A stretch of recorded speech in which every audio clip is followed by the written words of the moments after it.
All right, everybody, my next guest is a writer and correspondent for The Daily Show. He also co-author of the brand new book, Wigfield. Please welcome Stephen Colbert.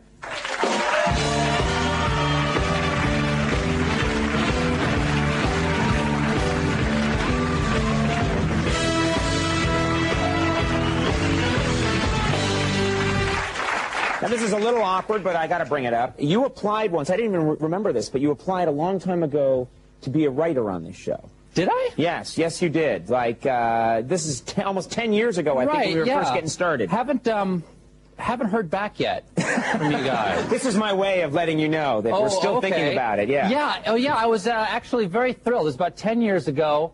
The first thing I submitted to you guys is I thought, everybody's got a cityscape. Right. Why not do something a little realer and a little bit newer and have a working farm behind you? Actually truck in soil, plant crops, right. have chickens, right. And every so often you could just say to your guests, let's go check out the farm. And you'd have a little tractor you could take around to the back. You could harvest eggs and then hold them up in front of the chickens and saying, I'm taking your baby. Why would you do that? That's a terrible idea. They don't understand. Yes, they do when you mock them like that. Also, no, I love that idea, actually, because everyone has this. Everyone has, oh, look, it's New York. Ooh. Exactly. But having a working farm, that would be great. Right, and then come harvest time, you could go across the border to Connecticut to, like, a small liberal arts college, say Fairfield, and get some co-eds and smuggle them back to New York in the trunk of your car and force them to harvest your crop. That's sort of your version of migrant workers. Yeah, that's the worst idea I've ever heard. You had me sold on the farm, and now I'm just angry. I don't know what happened. Now, you are well known for your deadpan delivery. Thank you. You have a fantastic deadpan delivery. Do you model yourself after anybody? Oh, absolutely. Stone Phillips. Stone Phillips. Stone Phillips, yeah. Stone Phillips is your... I think I got the hair. Can we get a shot of the hair? Yeah. I think I have the Stone Phillips hair. You have a nice shelf right here. You want a nice, almost a razor-sharp shelf right here. I think you've got the second best hair here tonight. I really do. We should have a hair duel. Hair off? A hair duel at some point where we're pounding our hair into each other.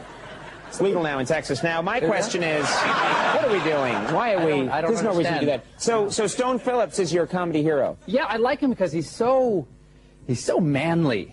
I would do anything to have a neck that thick. Yeah. It really looks like he could take a bullet. And he likes to punctuate his news with a manly head wag. It really makes him seem more believable. Mm-hmm. He could say, like, there were no survivors.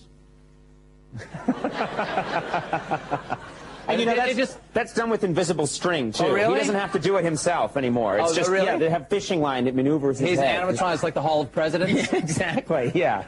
Yeah, very nice, very nice. Thank you very much. Well, I'm sure he'll be thrilled when he finds out what a fan you are. Yeah, I'm also a huge fan of Geraldo Rivera. I mean... now you've gone too far. Well, I like Geraldo Rivera because we're very similar, except that slightly more people laugh at Geraldo than they do at our work at The Daily Show. They just like his work. They prefer it. Let's talk about The Daily Show. On The Daily Show, you are well known for going out and getting these amazing interviews with strange characters from across America. And you've interviewed people that actually believe Bigfoot exists, or convinced that Bigfoot exists. Yeah, I've interviewed a lot of some of the biggest Bigfoot experts in the United States. I've interviewed the people who believe that Bigfoot is endangered. I've interviewed the people who believe that Bigfoot, that the big feet, as they call them, are overpopulating.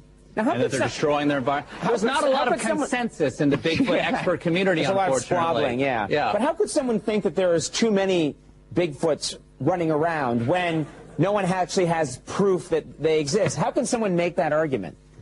I think a fair amount of Bigfoot experts are early morning drinkers. Okay.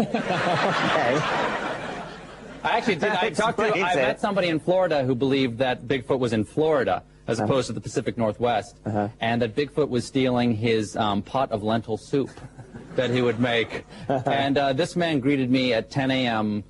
stone drunk, shoeless, shirtless, wearing 2 albino Burmese pythons. Yeah. And these are the people that you're going to for credible scientific information on Bigfoot.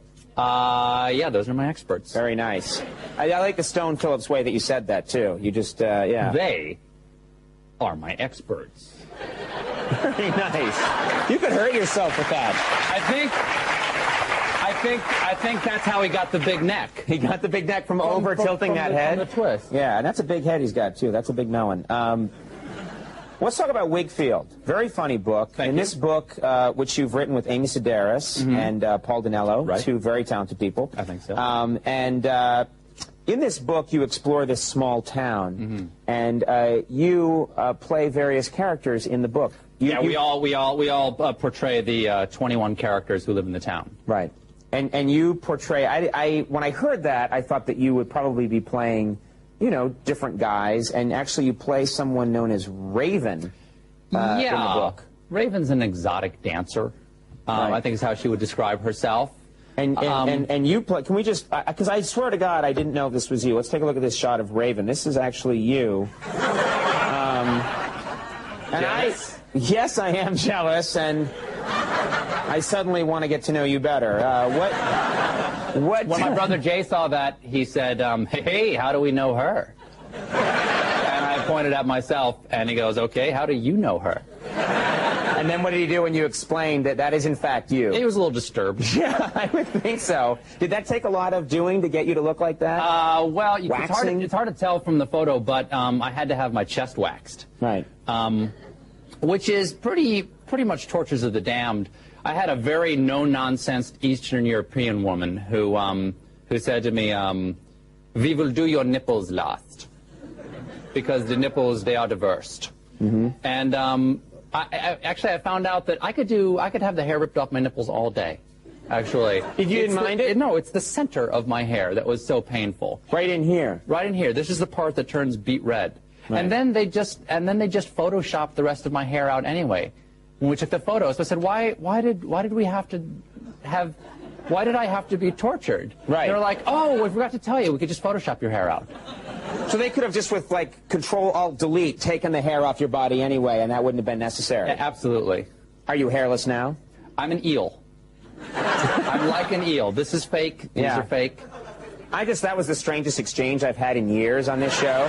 Are you hairless now? I'm an eel. Yeah. I'm going to put that on our website immediately. The book is really funny, and people should check it out. Wigfield is going to be performed live at the Lucille Lortel Theater in New York, July 17th through the 19th, and the new book, Wigfield, is in stores now. Stephen Colbert, thank you very much for making